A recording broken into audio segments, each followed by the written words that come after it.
I think Yeah, we're back. we are back. Everything is good. So as we said, we already have two results. David Navara has just finished a draw against Yu Yang Yi, and we have another draw, Arjun Erigaisi against Bogdan Daniel Diac. While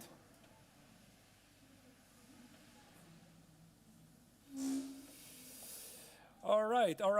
One more draw, you said, right? So we have two draws. Two draws, and I think I think we should stick to this game because this could have major implications to overall rankings. The other game I'm looking at right now is this crazy game between Le Quang Liem against Jules Masark. Jules Masark had a winning advantage right after the opening. I guess we're going to want to check this game after that. Okay, yeah. A5 was played, so he's trying to complicate. Wait, so He's the just trying queen, to get rid of the weakness, I think. the queen got traded, yeah. Yeah, So the queens got traded. Now after A5, the pawn on A4 was a liability. You want to trade it. Trade the rooks.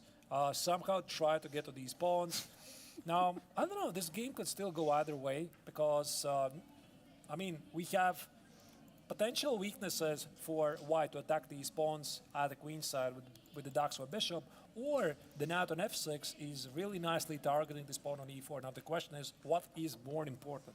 yeah, and I have a question. Like, if you are not taking on a5, doesn't a6 pawn going to be just a protected passer? Okay, he's taking. Yeah, I wanted to say that. I thought I would take almost immediately because if pawn pushes to a6, you will always have to take care of it. Like, yeah.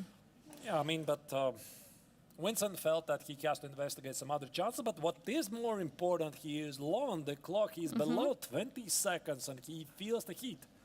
He feels the heat indeed, and we're going to see what will happen. I mean, like, indeed, as you are saying, that these pawns on c6, c7, d6, c5, e5, they're all on the dark squares. So it means that the bishop can easily attack them.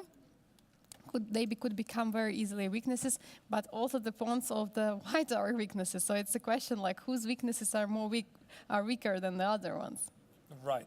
So I think bishop takes an f5 pretty sure was played. Again, we got a bit stuck with the moves. Let me refresh the window. No, I guess we are going to have to zoom in because otherwise we are going to miss the action. Meanwhile, Jules Masark won against Le Quang Liem, and maybe later we will be able to check. But the king went all the way to d2. I don't know how it happened, but we're going to check it later. I'm not sure that this helps. Yeah, I think we can. We can There's see. There's like a mass of pawns. So bishop takes on c7. But Vincent is definitely down last to 10 seconds. He's d7, trying to hold on for the moment. b6, and knight is coming. So now... Okay, I think we're back. Yeah, we are back. So knight is apparently some missed opportunity according to Chess.com. We don't know why. It was a missed opportunity. It makes perfect sense, right? You want to kill the bishop here. Yeah. But now, I mean, Bassam is definitely played for the win. King g3, king h4, king h5, king g6 looks like a great idea. Bassam plays g5 immediately. Another. Says that's a terrible move. I don't know. Looks very human. King g5, king g6, the same idea. Push those pawns. And yeah. I think that he might actually take down the leader here. Yeah, exactly. That is quite possible. So what to play here? Now the pawn on h2 is under attack, so... Oh. All right, rook a2 is a very nice countermeasure by Keymer, attacking the pawn on h2, threatening rook g2. Perhaps, I mean, Bassam underestimated this opportunity. What will he play? Because if h3 there is rook g2 check. Maybe he just blundered this, you know? He's playing something. Rook b1, threatening b7. Knight c7, b7 is knight a6. You can't do it. Maybe this is what he wants. He took knight c7 and he took with a pawn. No, this is not what he wants. Wow, this is actually quite amazing how the game turned around right now. Now it's Vincent Keymer who is playing for the win. If I may, Oh my go God. back to this moment, I think he just blundered this idea. Yeah. G5, King G4, Rook A2. Why not play King G3, H3, King H4, King H5, King Yeah, G6? absolutely. And rook can come to e3 to protect the h3 pawn. It would be so much better. And now what? And now the e4 and c4 pawns are very weak, while black king is actually protecting the d6 pawn. I mean, I'm sorry, but c4 pawn is falling in the next move. Yeah, but this pawn is about to promote. King F6, King D7, F6, F7, 3 pawns against the rook, which is faster. I have no way to tell. I'm pretty sure the players also don't really know it's so little time on the clock. I would just say he should go for it. He takes on c4. F6. He's taking. Okay, so he wants to give up the rook and try to push those 3 pawns. Very difficult to evaluate quickly, but again, both players have no time to think about that. They just have to move this. They just have to go for it. So Exclamation mark is just the only move. obviously, I mean, the only move. So now rook g8 and promotion is a threat. So black has to very fast promote the pawn. So c4 can be a move. C4 was played, rook g8 as we expected. Now the pawn is ready to promote to f8. The c pawn is running. Okay, king is coming in front of the pawn. I have a feeling this is somehow going to end in a draw. You know, I mean, black is going to give away the pawn on e5, trying to support the pawn on c3, and somehow this is going to be a draw. Can't really tell. Because the king is just too close. If king would be a little bit further, then might. This is what we call the shouldering in chess. The white king cannot cross closer. He cannot play king e4, king d3, king sudo. That's simply illegal. At least I think that Keymer has at least a draw. Is he ambitious here? d5 here. I mean, the only move. It's not about ambition. What about c2, king c3? I think it was just at least securing a draw. Yeah, but this is also securing the draw. Is it? Or maybe he's ambitious with white. I just take on e5. He just takes and yeah. There And is the no players are way. smiling. Oh my God! Yeah, the players might know that there was so much action there in the game. I mean, each of them had thought that they might have some chance. A well-fought draw of one of the leaders of the tournament, Vincent Keymer, playing against Amin Bassem. You see, okay, he throws his hand. I had some chances. I don't know what was happening there. It was very, very exciting. Both players are in good spirits. They feel draw is a good result. Now I think it's time for us to check the results of the round. Okay, let's go and see. What we are seeing that Jules Musart was the only one who was able to win in this round. He won against Le Quang Liem. Meanwhile, other players played in a draw. So those were our junior guys. He drew against Bogdan Daniel Diac. We have Bassem Amin against Vincent Keymer, also in a draw. We have just seen this action. And David Navara against Yuyan Yi, also a draw. It leaves us with still 3 leaders after the round 6.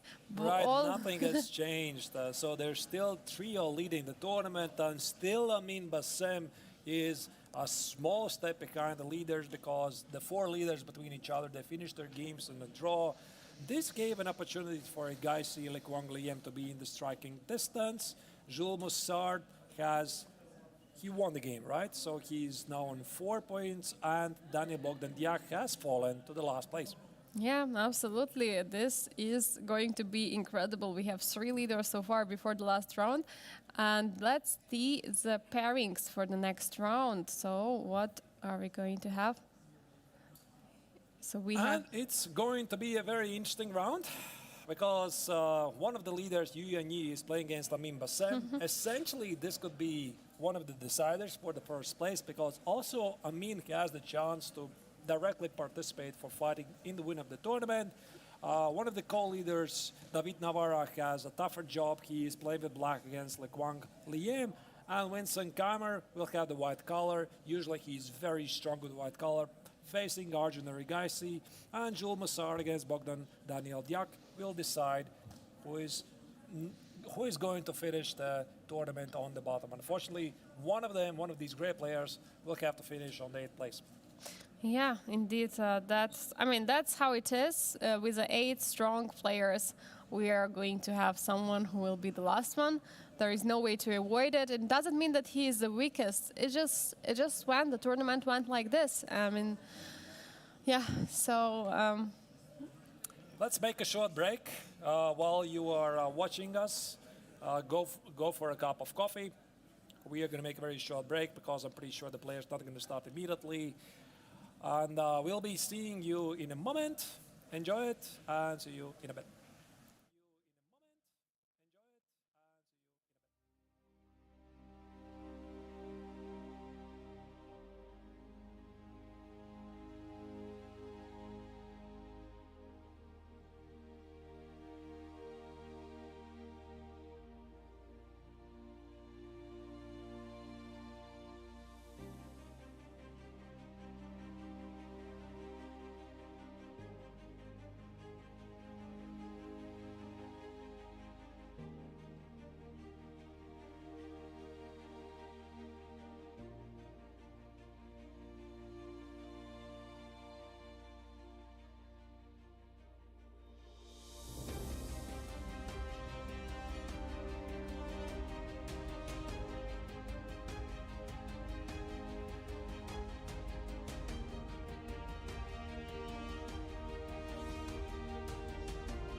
Welcome back, dear viewers and chess fans. One more round is left here in the Biel Chess Festival 2023.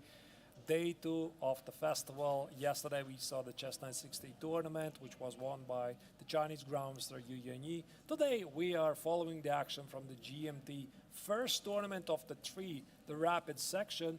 And after 6 rounds, we still have leader trio. Absolutely incredible action today.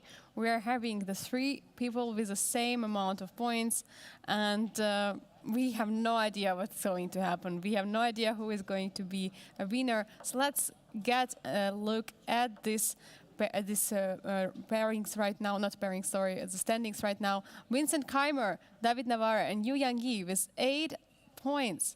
And they are being followed by Bassem Amin, who potentially could be also winning the tournament in case he is winning and other opponents are going to lose in the next round. Right, definitely very difficult to predict. I think that looking at the pairings right now, here you see that perhaps Vincent Keymer is in a slightly better position because he has a good tiebreak. He's playing with white against Arjun Erigaisi, so my money would be on the young German, but of course, everything is also going to depend what will happen on probably the central round, Yu Yanyi against Adin Bassem. Yeah, absolutely. So we're going to take a close look to all the 3 games of the leaders, and let's see if the players are sitting at their boards or... The games have not yet started yet, I can see that, right? So, yeah, let me check it. That's not the camera. I think we have. We can start with board number 2. That is an older feed. Yeah, we're just have. Yeah, Yu Yanyi against Bassem Amin. We're just waiting for players to appear there on the screen. And meanwhile, what an incredible performance by Chinese Grandmaster, yesterday winning the Chess 960 tournament. The previous year he was playing there instead of Andrei Sipenko, and he was actually the last one, scoring 1 point out of 7 games. And yeah, and this year he is actually on the way to winning also the rapid tournament. He might be the winner also of the rapid tournament as well. And who knows, he might win the whole thing then. Of course, right. So it's very important to have a good start. And just to remind you, the rapid tournament is the first tournament of the 3. There's the rapid, there's the blitz, there's the classical tournament. The yesterday's Chess 960 tournament only serves as a tiebreaker in case there will be a tie. And this is one of the strongest tournaments, the Grandmaster tournaments in the history. I think it's actually the strongest tournament because the average rating of all of these amazing players is about 2,700. Yesterday I counted it, Angelika, it was 2,699. 1 point shy of 2,700. And what it makes it really amazing is that all of these 8 players here who are playing in the Grandmaster tournament, they're heading for the World Cup, which starts in a couple of weeks in Azerbaijan. All of them are playing there.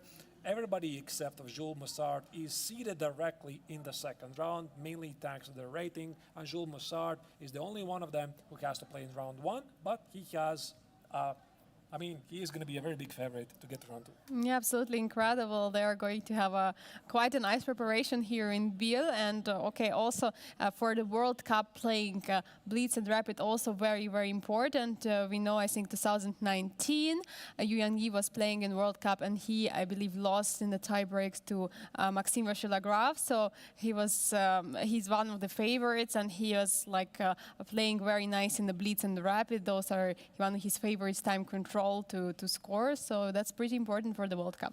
Yeah, this World Cup brings to my memory this dramatic match between him and Nikita Vityugov, right? I still remember this, how Vityugov collapsed after this dramatic tiebreak. He had a completely winning position after Yu Yanyi. I think he blundered like a couple of points after the opening. nerves, and again nerves were playing the decisive factor, playing at a high stakes chess. But here actually we are seeing that now Adin Bassem is left alone at the board because the round is not starting yet. Yeah, round is not starting yet, and we have a question from the chat to you, Arthurs. Have you ever played in the World Cup? No. But have you played in the World Rapid or Blitz? No. No. Any more questions? No.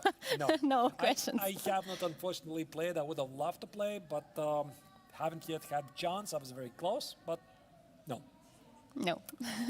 You prefer to commentate? No. Right now, yeah. Okay. Okay, so we are waiting for the start. I guess it has something to do with the, one of the ongoing tournaments, because as all of you are aware of, the Biel Chess Festival is not just the GMT, it's not even just the MTO, the Masters Open Tournament. There's 15 overall tournaments. Or was it 14? Maybe it was 14. 14 overall tournaments being held here in Biel. It's the Swiss Championships, it's the closed tournaments, there's all kinds of rapids, some blitz and amateur tournaments. So they have to wait right now for everybody to finish so that they are given a green light to start their round, because normally, I mean, you want to start and end at the same time, otherwise you will be disturbed by the audience. Exactly, and yeah, it's actually making a perfect sense, because if you would like to come here to Biel and watch, spectate the players of GMT participating there on the scene, you not only can look at them, you can not only spectate, but you can also play yourself. It's really quite amazing feeling when you're playing in the same hall with such great minds. So that's why in the Biel Chess Festival there are also other tournaments, not only Master Open Tournament, but there is also Amateur Open Tournament as well, Main Open Tournament. So for any type of rating, you can come here and you can fight for the first places. I mean, I can definitely tell that from the experience playing on the podium in front of a large audience. So there's these open tournaments. It feels special, right? You do feel like you're playing in a very special event. If you would be playing alone in a basement, you're playing completely different. Yeah, absolutely. And yeah, we see already you arrived at the board. I guess we're going to have the start of the round very, very soon. It's a final round of Rapid. Again, we would like to remind you it's the first portion of other three events. We're going to have the classical event starting the day after tomorrow. Tomorrow is going to be a break for our players. And we see the first move at the board. So their players just started. C4 is played by Yu Yanyi, and I guess this is something that the Egyptian Grandmaster was not immediately ready to meet. So he's either trying to recollect what lies in his opening preparation at home, because if you think they haven't done any homework before this tournament, think again. This is a very important tournament to them. It has a lot of prize money to win. In total, 28,500 Swiss francs for the overall GMT tournament, 10,000 Swiss francs for the winner. This is very, very important for them. I'm pretty sure they have spent a great deal of preparation at home, and maybe C4 was something that didn't expect. And I think there are also one important moment. I think there are these points, which are given for some strong open tournaments which you can win, and the winner of this rating after the 2023 year, he's going to get a place in the candidate, right? You mean the circuit, yeah? Yeah, the circuit. Yeah, but the circuit, maybe let's talk about a bit later. This is a special topic. Indeed, you're right. We have gathered some information who the players might be fighting for it, but I think we're going to talk a bit at the classical tournament. Absolutely. Yeah, so there's this amazing new invention by FIDE, the FIDE circuit, giving, like you said, this one spot in the candidates. Very interesting topic to talk about. Okay, so we have here. What is this? Is one of the English, the classical English setups. It's before. I used to play this when I was a kid. From the Lux perspective, usually it goes something like D6, H6, G5, maybe launch the queen on G6, F4, try to checkmate. Essentially, the English opening often feels like Sicilian, close Sicilian with colors reversed. So all of the same ideas apply here. White plays E3 to play knight E2, short castle, and then he wants to expand at a queen side with B4, A4, A5. Yeah, absolutely. So he's trying to gain more and more space on the queen side. Okay, so we're waiting for pass him to decide what he wants to do. And I think he reached for 97. King H8, 92. Ah, he already played 97, right? Yeah, I think he reached for it, yeah. That's an interesting idea. To play 97, I guess the idea is to play either C6 or even D5 immediately. So King H8, just in case, removes the queen, the king from this queen's influence on the A to G8 diagonal. And in the meantime, the Chinese Grandmaster has already played something, which is what we don't see. What is it? Who knows, yeah? Yeah, who knows? I mean, and first of all, we don't yet have knight e7 for some reason. Yeah, because we can clearly, I mean, We see, clearly yes, we I can see saw. there's no knight on C6, right? Yes, it yes, he looks like. played knight e7. But wait, I think it's a move of UNE right now, so after knight e7. Yep, there you Oh. go. Short castle, D5, C takes on D5, responding. Some of the other leaders. Maybe. So which game will you select? Maybe Vincent Keymer against Arjun Narigaisi? Let's check Vincent Keymer, yeah. You have a lot of hope in him, so let's try to check. I trust in his white collar. Of course, I understand. We have already some very interesting pawn structure here. It's looking all the way to the king side. Right. Okay, so what was the opening actually? It was some. Oh, okay. I'm not sure even what this is. I want to say it's. It doesn't matter. It doesn't matter. So it's some sort of a Grunfeld. I mean, you Yeah. always, when you play G6, Bishop G7, you play D5, some sort of a Grunfeld. Is this Yeah. a Grunfeld? I'm not really sure. Some sort of an yeah, he was basically not rushing with d4, and now he's playing for d4, trying to secure this pawn structure. There's kind of a weakness on c3, which black will try to exploit, but okay, computer is for some reason saying that queen c1, queen on c1 was not such a great move, but there could be some ideas of bringing the bishop to h6, but for now the dark squared bishop on g7 is actually facing the pawn on e5, so there is not much it can do. So, but okay, still he's playing bishop h6 actually. Yeah, because the bishop on e3 doesn't really do much, and I guess you want to trade it. What makes it really interesting is that both players have pretty clear plans. And I've always been a strong believer that your pawn structure shows in which direction you should be playing, right? Exactly. So we have the pawn on c3, d4, e5. This basically showcases that you should be playing at the king side. So think about ideas like bishop h6, h4, h5, go after the king. And despite the fact that the black slice by bishop is on e6, pawns f7, now this big pawn on e6 and the pawn on d5, they basically show you that you have to play at the queen side, and there you go, you already have one weakness on c3. So that's why we have bishop h6 plays there. Of course, here black is not allowed to trade the bishops because there will be a mating attack in a couple of moves and they will be busted there. But that's why black has to come up with something, maybe something like b5, pushing the pawn, b5, b4, trying to exploit the weakness on the 3-3. Could be a move.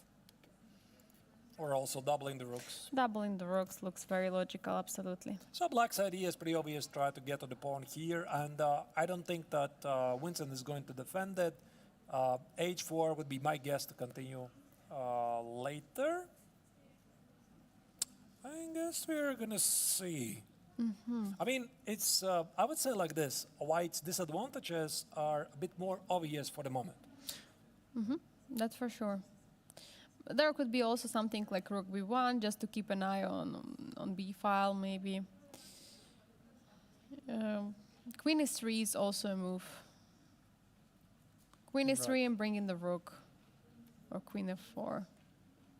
Black tries to trade the bad bishop on f3 because the knight could be an instrumental piece to start the kingside attack, and then perhaps at some point he can play e6 if he has to, or maybe rook c6, the rook on the 6th rank is ready to defend the kingside. A lot of things can still happen here. Yeah, absolutely, so many things, and while Vincent is taking time to think, maybe we should check how is David Navara doing. Yeah, let's do that. So we have David Navara playing with black pieces against Le Quang Liam.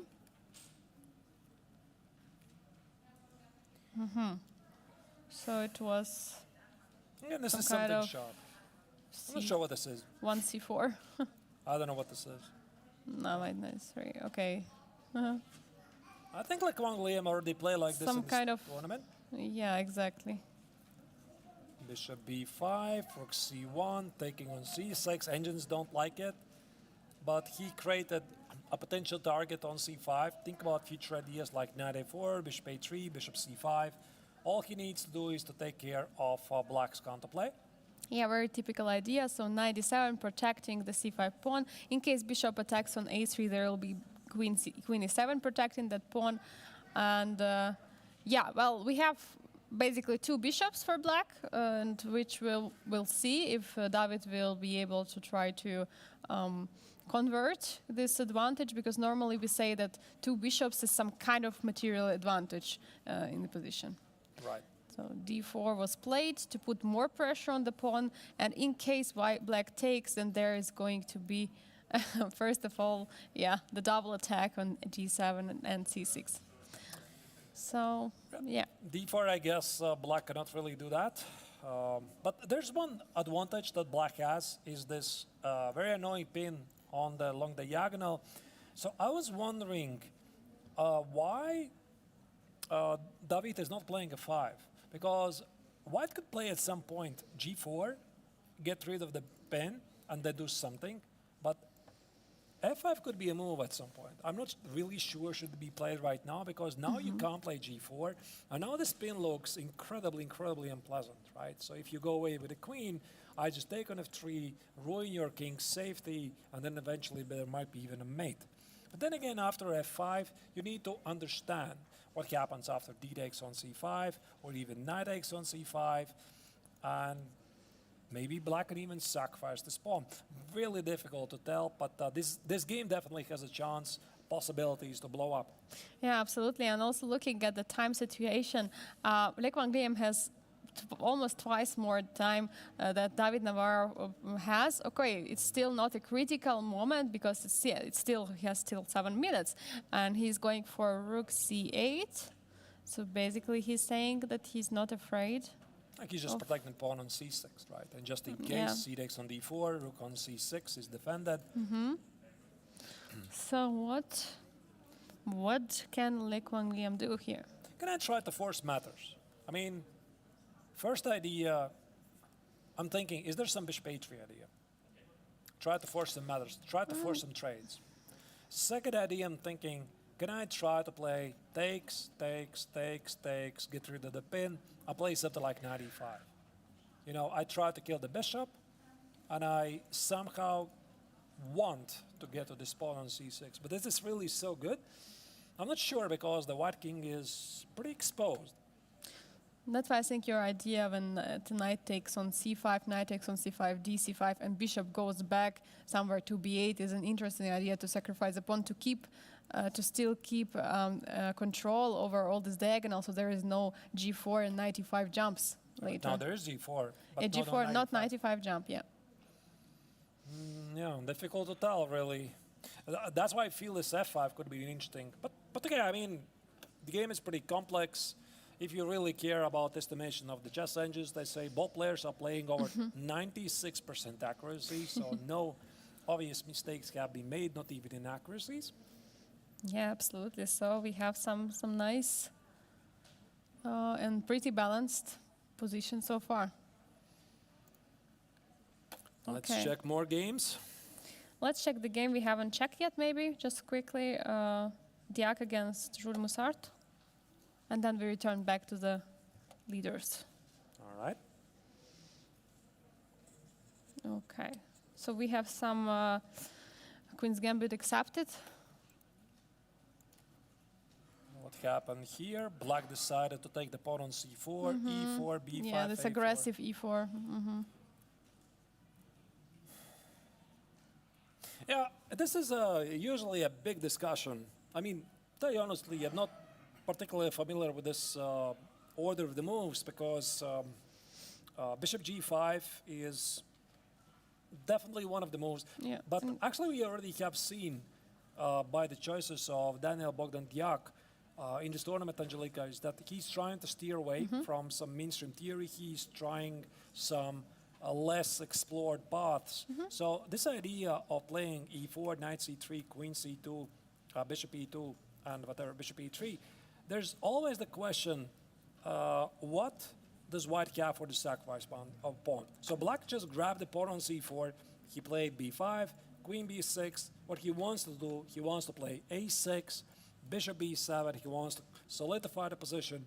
White, at the same time, gets a very strong pawn center here and has some chances to conduct a kingside attack. Normally, Engine likes these positions. I'm not really sure here. I could switch it on and check very briefly. No, it says the position is equal. This means Engine is flawless. Yeah, absolutely. I actually play this d takes c4 for black. So after this bishop g4, bishop g5, this third move, right? Bishop g5. I'm actually taking also on c4, and some similar position arise. But I'm playing actually a6 instead of queen b6. There are some ideas of sacrificing in exchange actually.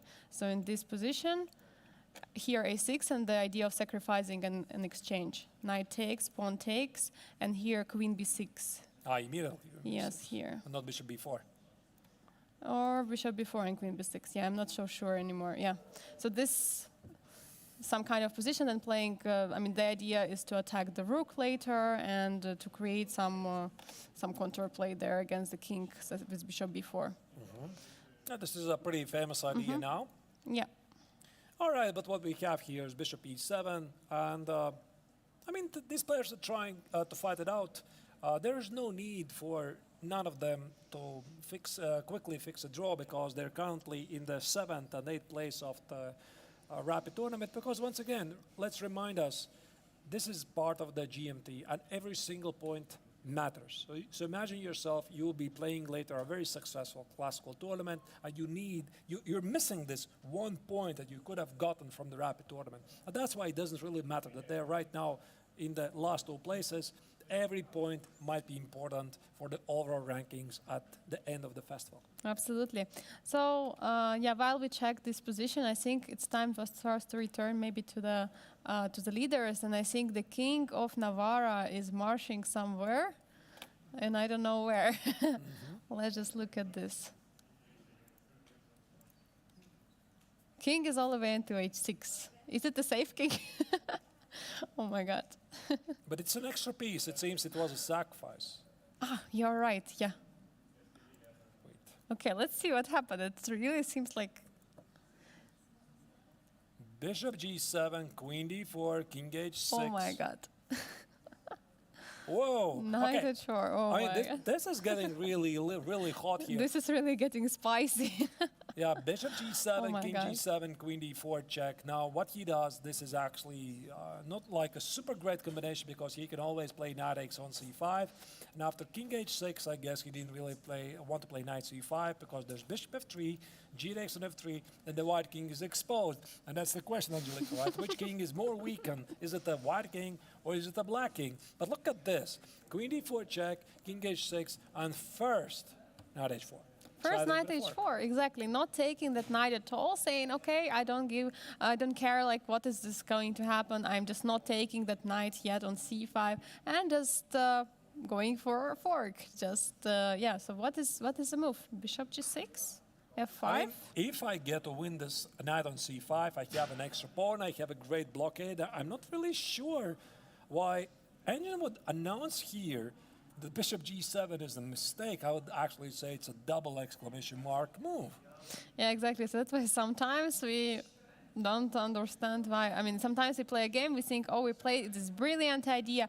But what is Engine saying to us? No, you played just So first you make a inaccuracy. question mark move, then you make an exclamation mark move. Yeah, so. Beats me. Okay, so we have here f5. Seemingly brilliant move. Yeah, was just discussing this move. So stopping the knight f5 idea. I mean, it's not really a brilliant move. I would say it's the only move, almost the only move. And now What if I play bishop g4? Now, bishop g4. David already has played f4. I was thinking about bishop g4. He has a similar idea, but only he pushes the pawn. Okay. He has the same idea like you, but he right. pushes the pawn. Right, right. Nice. And now what to do actually with that knight? And now your question is coming, which king is actually weaker? The king which came all the way to h6 or the king which is standing in kind of a safety on g1? There's a complete chaos happening Oh here my at the God. board. David Navara is one of the leaders of the tournament. He Oh has my God. 8 points together, shared first place with Vincent Keymer against Yu Yanyi. But this game can go either way. So who of the players has calculated this very sharp line better, you know? I just can look at this position. I can give some very quick suggestions, but this is a position, Angelique, you just have to calculate. Yes, for sure. You have to calculate because seemingly king on g1 is surrounded by all these pawns. It looks like it's in the safety, but there always can be something. There always can be, okay, to just take on g3. You should always check this. And king on h6 standing there without basically almost no protection, just the bishop there standing on h5. And it looks actually that it's much safer. So Okay, let's try to have some clarity. Let's say I take on g3. I guess you have to take it. And here there is knight f5 threat already. Right. Let's say bishop g3, knight f5, You have to take. rook f5, rook f5. White king is not getting immediately checkmated. White has an exchange. Yeah. So this is what we immediately understand. All right. What else?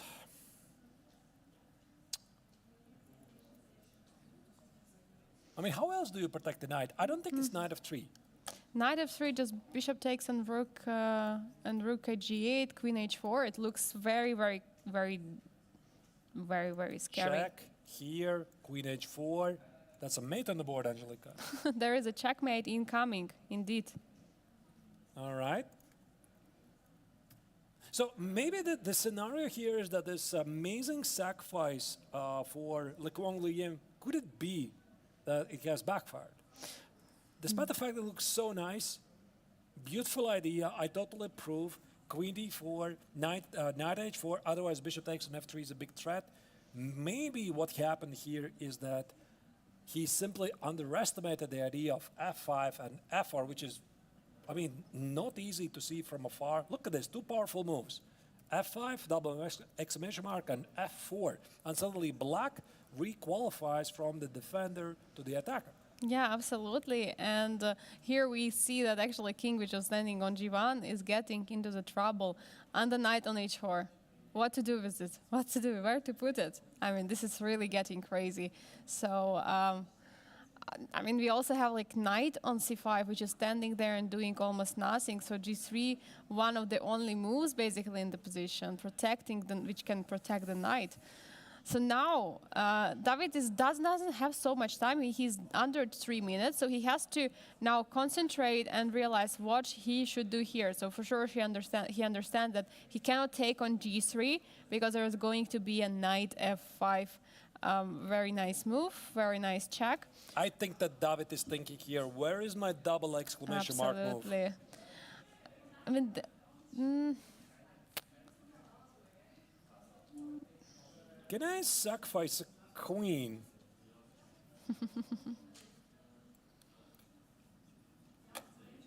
and then f3. King h1, bishop f3.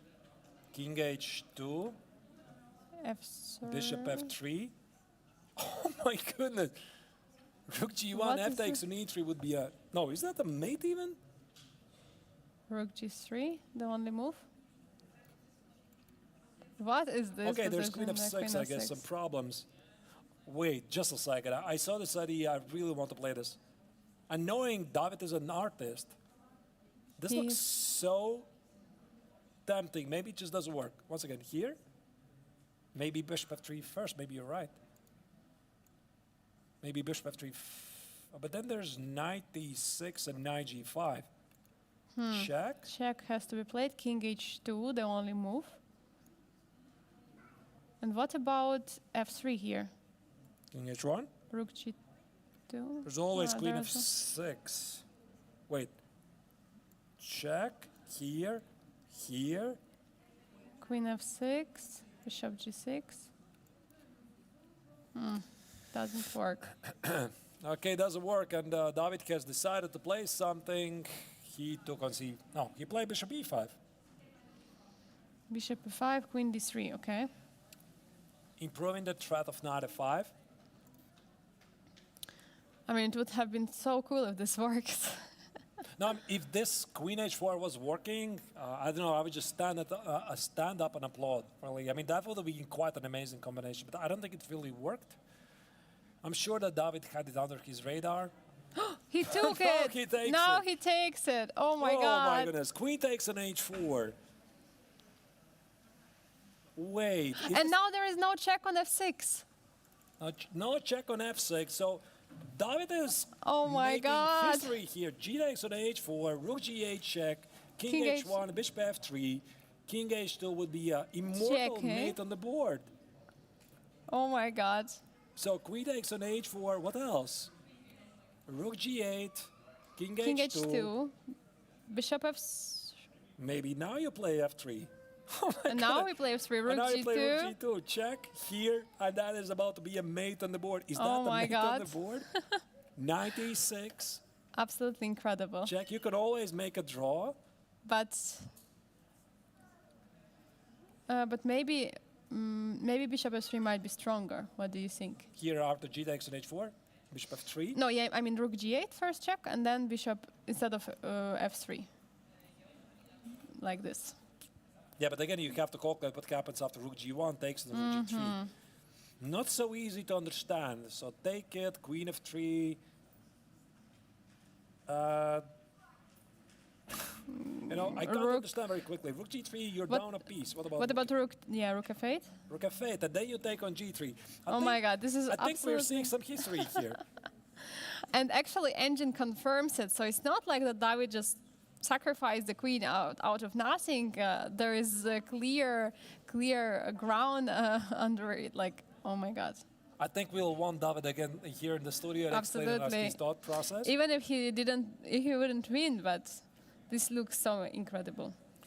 I think it probably confirms. He saw the idea right here. He saw queen h4 right here. So he decided, okay, this queen f6 threat is too much counterplay for white. That's why he needs to push away the queen. I'm not sure why this marks a question mark. I think it's a brilliant intermezzo move. Now queen takes on h4. I think if this is something you're playing with white, you don't expect this, and your opponent unleashes queen h4, you would want to jump from the chair instantly. He's taking it. No, he's taking on f. He's taking on f4. Apparently, the engine treats this was a miss. So I think engine was. I think engine wanted to take the queen. I think maybe there was some underwater stunt which we didn't see, but it looked so crushing that even Le Quang Liam is decided that okay, I should. But okay, let's not jump to our conclusions because, you know, in the end, perhaps it's... In the one line, end, the it engine doesn't says it's even minus- matter. Yes. Yeah. In one line, the engine says it's -5. In the other line, the engine says -2, so it doesn't really matter.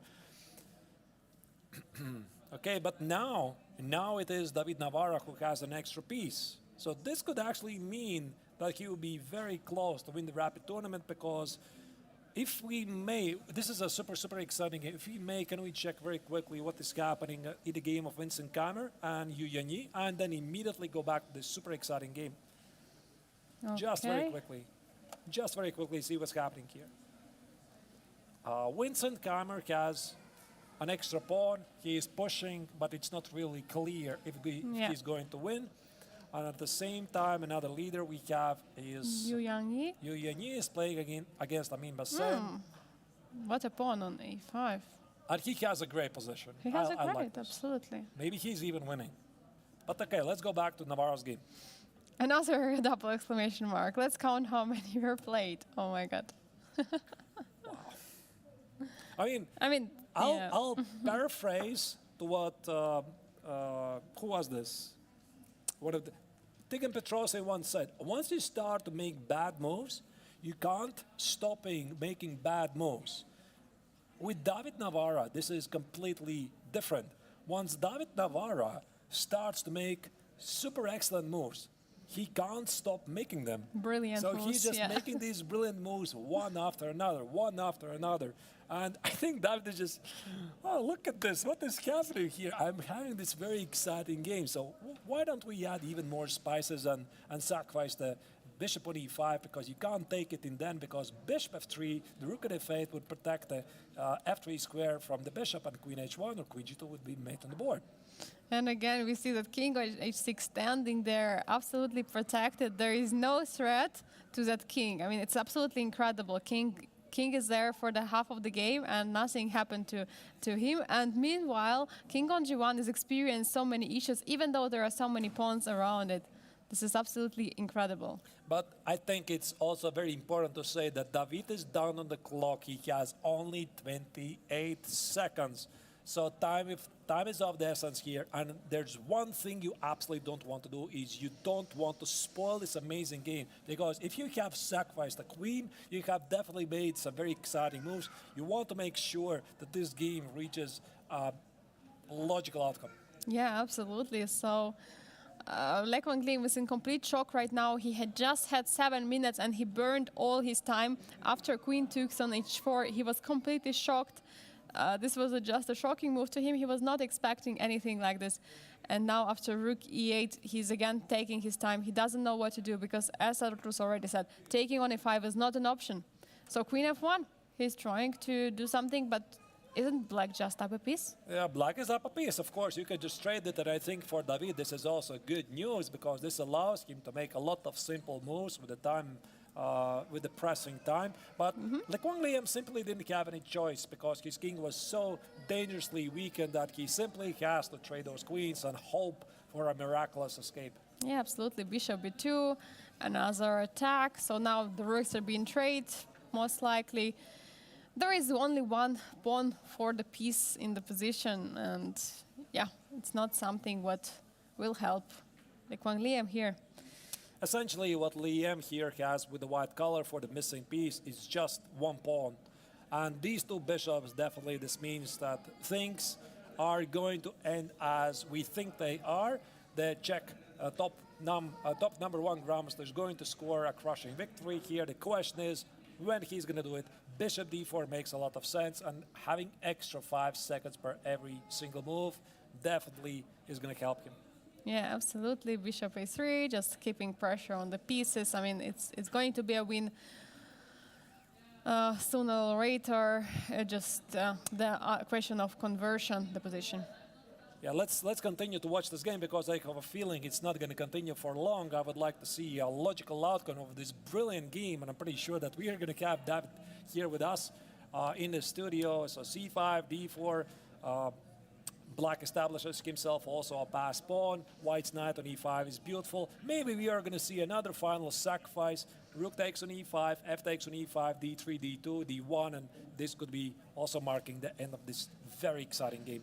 Yeah, absolutely. And I was just checking that David Navara actually lost in this tournament only to Vincent Keymer. So only in case Vincent is winning his game, he's going to overcome David with the points. Right. And there you go. There was the exchange sacrifice I told you about. Yeah.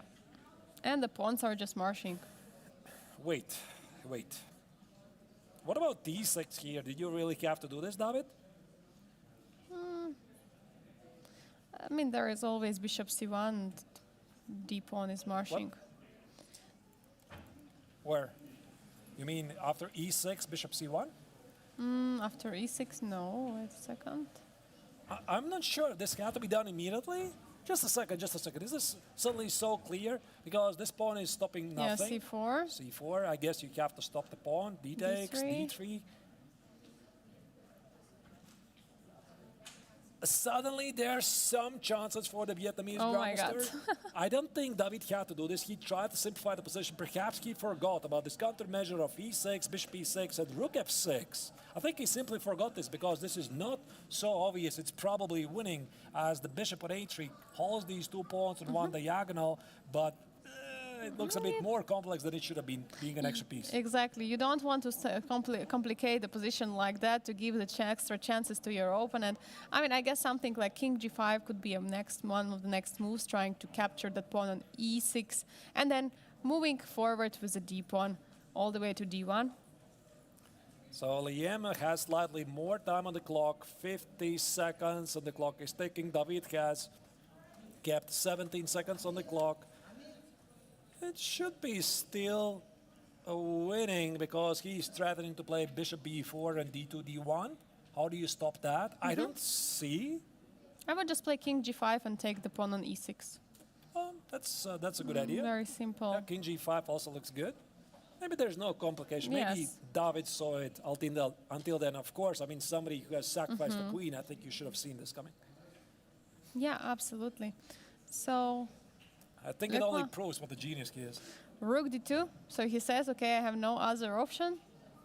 Bishop b6. And it's not possible to take on D3. I think this marks the end of the game and resignation. And resignation. We have a victory by David Navara, who is now going to, if the other players not going to win, other players who are leading, let's immediately jump to other games.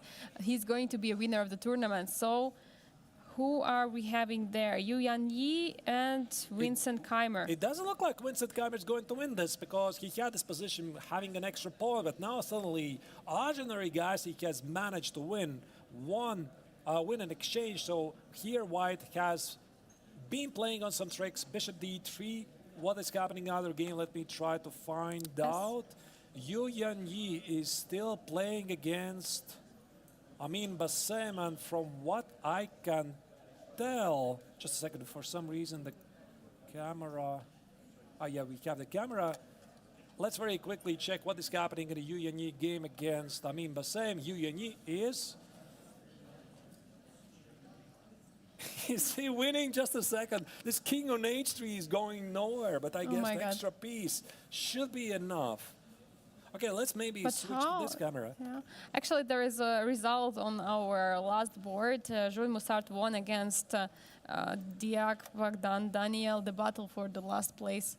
So, yeah, we have two. How do you make progress? I mean, look at this. How Oh do you my make a God. progress here? This is unbelievable stuff. I mean, are you seeing this right now? Because White cannot make a progress. The king's in prison. G4 is H4. E6, king to E6. You can't get with a bishop on G6 because black just waits. I mean, this is absolutely fireworks in the end of the tournament. We have David here. Just a second, David. We are going to finish this. If you can wait for a couple of moments, we are going to have you here absolutely. So David is here. He's gonna Yeah. he's ready to join us. He's ready to jump And in. this is going to be a very, very exciting stalemate, I guess, on the board. These players are just having too much fun. He is going to take on f2 if he gets opportunity, but black needs to cross c1 and then white is ready to take on f3, so perhaps it's a draw after all. Wow. White needs to be ready to meet king c1 with bishop takes f3. So after king b2 there is bishop e4, maybe mutual Zugzwang. My brain doesn't work so quickly. We're I'm not- just amazed. Doesn't work now anymore, but somehow this All right, We're all not right. following. So, yeah, David, we are going to have you in a moment. So we are very, very grateful that you're going to join us. Can you wait for a couple of minutes? I can, but just for a short while because I'm extremely exhausted. Of course. The breaks were very long and I'm extremely tired. Right. Just a couple of moments, just because the games are finishing. Maybe we can do it like this. That David, you're coming instead of me.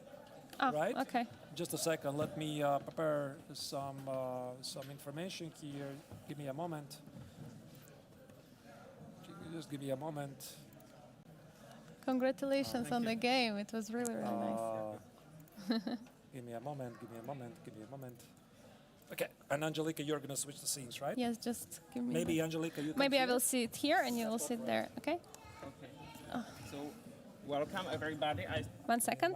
No, no. Okay. Welcome everybody. I think that we can see a position of a mutual Careful. Zugzwang. Yes. Here, like this. I think this is a position of a mutual Zugzwang because with white to move with bishop on e4 and king on b2, white needs to allow black's king to d2, and the king can then proceed to f2 to collect the pawn and win the game. But white needs to be ready to meet king b2 with bishop e4, so he needs to go to any other square now. And after king b2, there is bishop e4 with a draw. Black can play c2 or play on for a while, but it's extremely interesting. Yeah, it's very, very interesting. The king is already in stalemate, Yes. but okay. Maybe we can look. Actually, I think Vincent has just won. It's a draw. It's a draw now. Yes. Okay, okay. It's a stalemate. He's going to play one Yes. move, and it's a stalemate. Okay. Wait a second. Vincent Keymer has just won. Wow. So he has perhaps won today's part. Yeah, because you lost only to him in this tournament. Yes, it was extremely exhausting in the end. I guess my opponent, Lek Wang Liam, was as tired as me because the breaks were just long. And okay, I sort of knew this a bit, but I was not very happy to play such an opening where I needed to think a lot because, okay, I was no longer fresh. So, Yeah. It's all good. okay.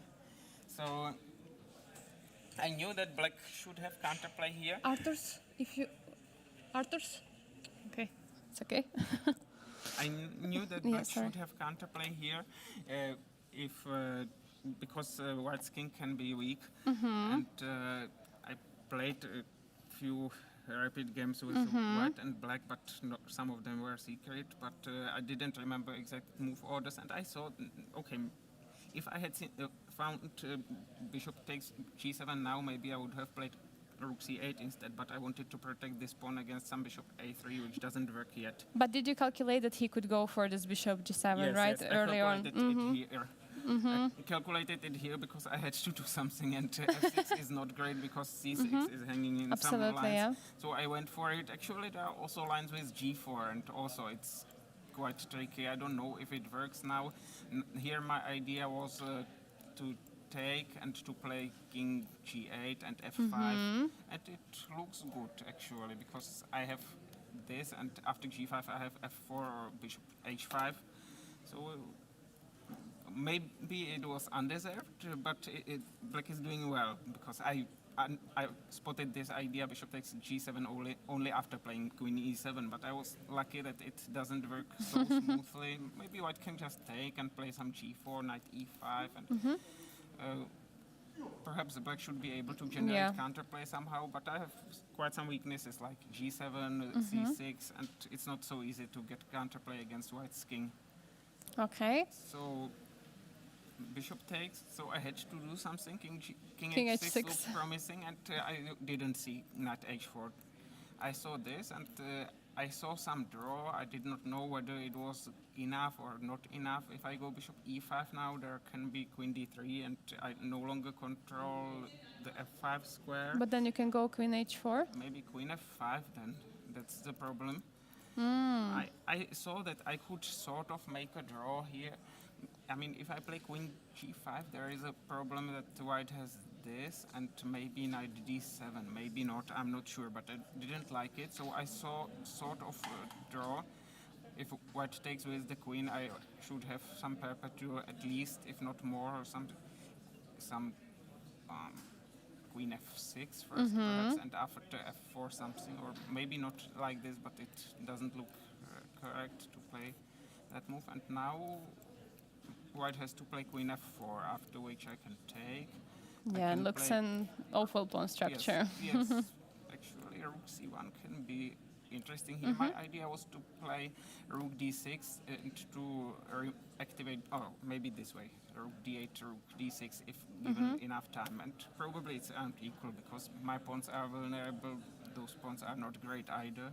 But you can bring king g6, king f5, try to... Yes, but I lose c6 in the meantime. Maybe I should actually play it like this, but it's tricky. And I was happy not to be losing here.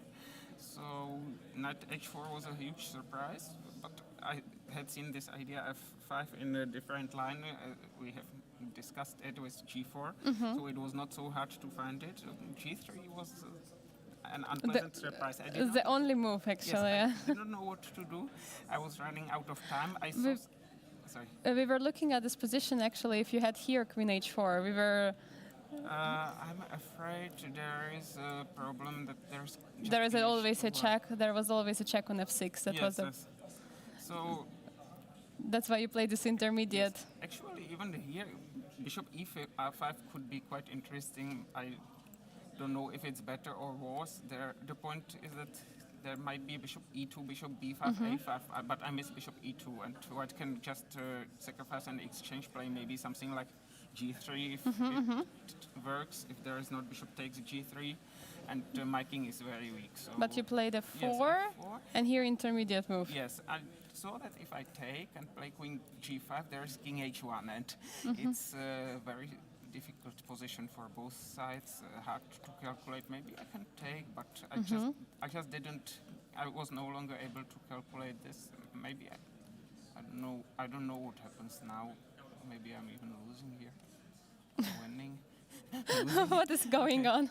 Okay. Well, I eventually you went settled for what I believed to be a draw, because here I can easily lose because there are motives like F5, and this doesn't look good.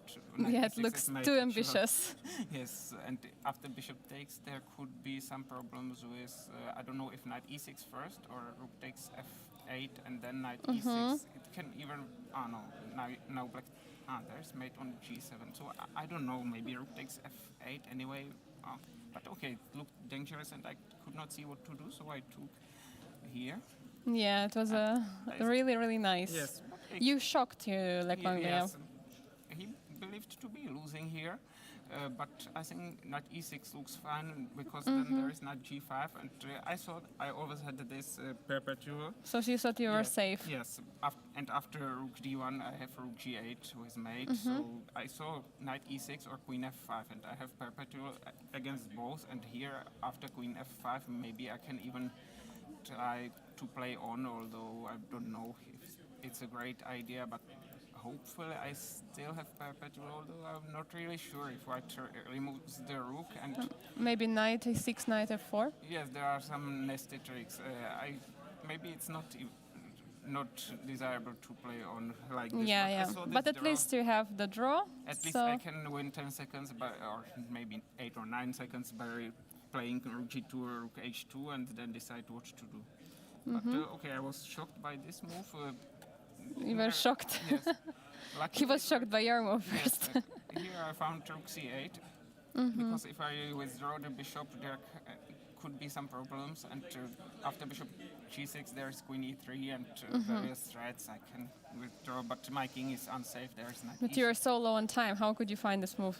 Okay, I had to find some move because when I had various ideas, and rook e8 is not so hard to play once you realize that White cannot take only e5, and White could not have taken it here, so it's basically the same idea. And okay, it's not so difficult to realize that this should not work for White because he has a weak back rank, and there should be some tricks Absolutely, yeah. somewhere. So in the game, I just needed to survive with little time. Okay, c5. I almost played bishop g6, but there is a pin. Okay, not almost. Actually, my first intention was to play c5, but in a slightly different position after other knight moves. So here I was originally tempted to go for this, but luckily I didn't. And okay, it's winning, but with little time one needs to be careful. Okay, here it went a bit out of control, but Yes, I you managed had to find this. Maybe bishop d5 is more accurate, maybe not, but somehow it all works. And after king g2, anything works. Starting from bishop e2, threatening d2, and now, I mean, if White goes here, I have king g5 not to allow rook f7 or rook d7, and if White takes, I just take and collect the e6 pawn, and then another one, maybe g4. Yeah, and then you're just winning. Yes, and also actually black can take on e6, but just now only king g7 wins, everything else loses, because up with the king on the 5th rank there would be rook e5, rook d5. So now White can play something, and okay, rook e3. Okay, this is lost because I can even play bishop. Yeah, c5. you have a lot of Yes. time here. Yes, and here White is even unable to win this pawn, so it's trivial 11. So thank you for your attention. Okay, it was very tough today, but many difficult games, although I four times finished the game, the first one, in rounds 1, 2, 3 plus 6, but very difficult. Thank you so much for your time and for showing us the game. How do you feel so far? There have been 2 days of playing Rapid. Yesterday was chess 960. You had also quite an amazing combination from yesterday and today. How do you feel yourself? How do you feel about your performance? Today you're sharing the first place. I'm feeling tired too, but okay, I'm very happy with my results so far, but it's just one part of the tournament. In the classical part, there are almost twice as many points to be distributed. In Blitz, as many as here. So it's very nice to start like this, but okay, it's one good day or 2 good days, but the first one doesn't really count, so we will see. Thank you so much for your time. We wish you a good rest day tomorrow and good luck in the classical portion. Thank you. Have a good evening. Thank you so much. Thank you for your attention. Thank you. Okay, so now we are going to have the winner of the Rapid tournament here with us.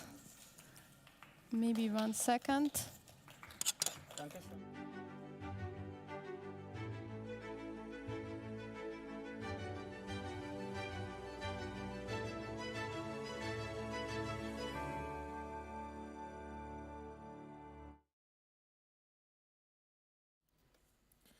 The first day of the 56th International Biel Chess Festival is over with the chess.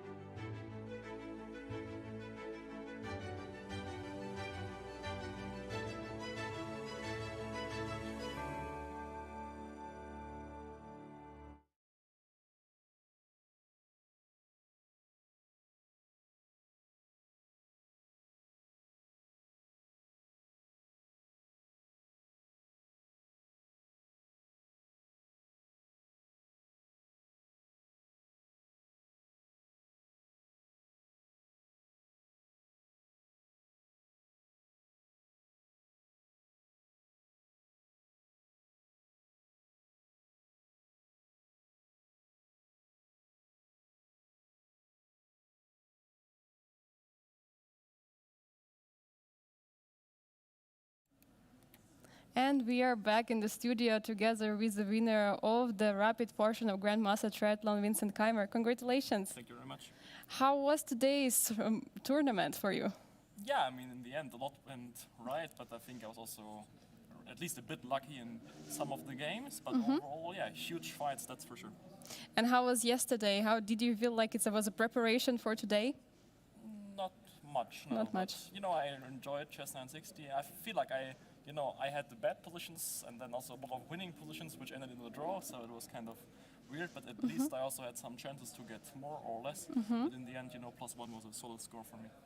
So it was a very critical moment here, right, in the tournament when you faced David, and you scored the victory. Maybe we could see some key moments in the game. Yeah, I mean, for me it was, this is of course all theory. I was a bit surprised that he played rook b8. Of course it's a move, but there are many mainlands like e6 or d6. And, of course, rook b8 has the idea of going a6, b5, which is why I thought it's kind of natural to try and break in the center immediately to prevent him from doing it. And then he played this. Yeah, I don't know. Castle b3. I kind of expected him to play a6. d5 came as a surprise to me. Yes. But, okay, it didn't feel too good what he did here, but I was also not really seeing how to refute it. So, cd5. Okay, I think what I played... I did see something better, but still I was not sure that was too good. Now he has to take cd, I think, knight d5. Of course, knight c6, he has this opportunity to take bc6, because then I can't defend a3 and a1.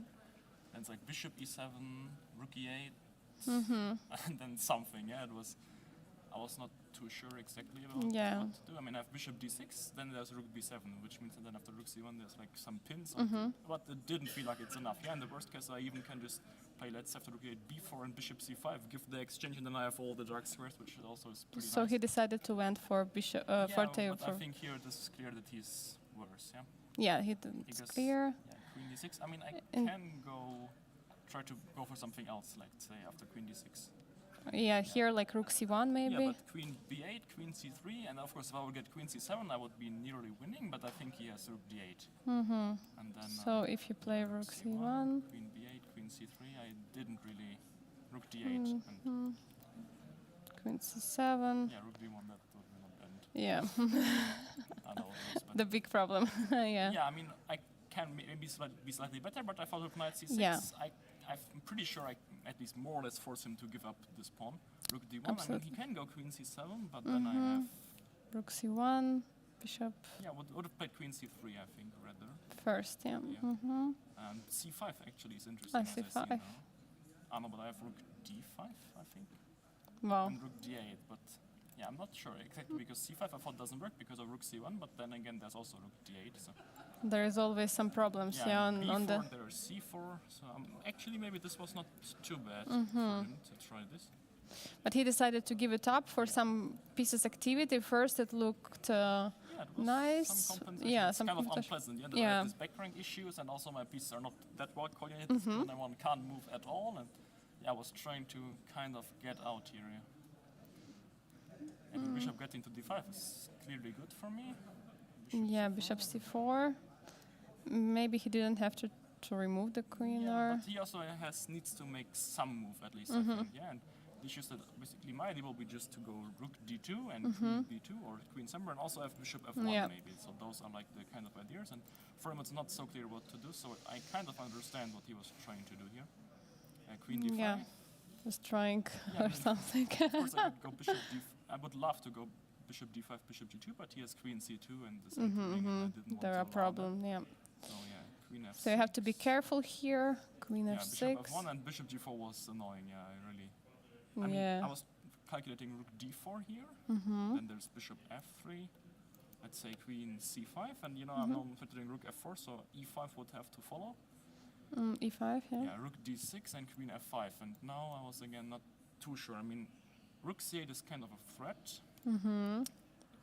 Black is not threatening anything huge yet, but I also can't untangle. And for me, it was, in rapid, also your time is limited, so it's Of always course. nice to find some clarity in a rather good position if you're trying to win, which is why I decided then not to go for rook d4. That's why you. But That's why you played here rook d2, d2 but it's and also- I'm a not little too happy bit. about Yeah, a playing little this, bit. but yeah, but here in queen d4, I mean, queen f5 I was expecting here for him. I mean, okay, after bishop e6, at least I'm completely Yeah. risk-free playing forward. Queen f5, queen And f4. the issue is that now he has rook c1. And now after queen f5, bishop f5, king g2, there's bishop e4, and I don't get out. That was the problem. So this was kind of interesting. I mean, there was this kind of insanity to play queen takes a7 after bishop c8, rook c8, sorry, instead of queen f4, which is okay. Yeah, extremely it's- dangerous, but who knows? It could actually work because after, let's say, rook c1, I can go maybe queen e7, and I also have mating ideas of my own. And but yeah, I mean, it could go wrong for me here too. so I Yeah, think absolutely. You it's- wanted to go for a safer option Yeah, but anyway. in that sense, I would think, especially since I was quite low on time already, queen f5, I felt like was maybe only- best yeah. chance. I mean, after bishop e6, like, a lot of moves that are not too Yeah. harmful for sure. Yeah, And, basically. I It's feel like he should have played g5 at some point. earlier. I mean, not right. Yeah, now, yeah, bishop- just he went with the king and so on. maybe All made sense, but here, maybe or here. But I mean, also after h4, yeah, because as we saw in the game, he had to do this later anyway. maybe but here. Yes. yeah, exactly. I mean, I think maybe here it was a good idea. I mean, to always have this kind of possibility, yeah, because then my king can't move so easily. The way he played in the game, I got pretty much everything I needed. Yeah. So now there are. I mean, still he did the same idea, but okay, it's already worse than it was. And yeah, here I'm sure it was winning, but I'm not sure. Maybe I messed something up somewhere. I mean, okay. I think I don't need to care about these pawns, yeah? Like, if I get A and B connected, normally I should just Yeah, win. absolutely. But what So yeah, this all was... your pawns are just too fast. Yeah, but in the game, at least I got kind of close. I feel like maybe just instead of rook b2, king b6 was the better option. Immediately Yeah, then to activate the push king. this a pawn, and probably it was easier. But yeah, well, I think rook b2 had some idea, but I'm not sure this idea was so good. I mean, king d7, yeah, rook h2, rook e7, and here I think okay, his only chance is king c8. I would say. I was convinced, or king c7, yeah, probably. Ah, king c8. Yeah, Sorry, it's yeah. not He much played king c8 later, yeah. Yeah, but then it That's was too late because now rook g2, he can go rook e8, king a7. right. Rook g2. Yeah, I'm threatening rook g8, so rook e8 maybe. king a7, rook e7, king a8. Maybe the same works even like this. But it's special, yeah? It's kind of a weird position. Maybe rook e5? Yeah, or- rook e5, it's possible, but then I will give the check, I think. And then I should... And then No, you're... I went on c2, I think. see to Cut sit, the of king. course, yes. Cut the king. Oh, yeah. I mean, still, it's not very easy to win, but I feel like now I will sign, come on, manage, like, maybe even just king b7, King rook b2 and b7, push the yeah. pawns. Yeah, something should work normally, but yeah, I mean, you know, if you have, in classical game, you have a lot of time, you will of course win this, but, you know, we were playing rapid, it's close with the time, and if I make some mistake, it can easily go wrong here. Yeah, So, I mean, absolutely, since then yes. I'm not easily winning anymore, yeah, and as soon as there are arising problems, it can be dangerous. Here, it's, Yeah, kind it's of already easy. done, yeah, because the pawn is just too close, yeah. So yeah, I mean, I just saw what kind of brilliance he did in his last game, so now I'm kind of happy that I got in a game where we hadn't too much tactical ideas and were more like, you know. Yeah, also yesterday he had in the game against Bassam Amin, I think he was also playing, he played very well, one very nice brilliancy. Okay, Vincent, so how do you feel yourself going into rest day tomorrow?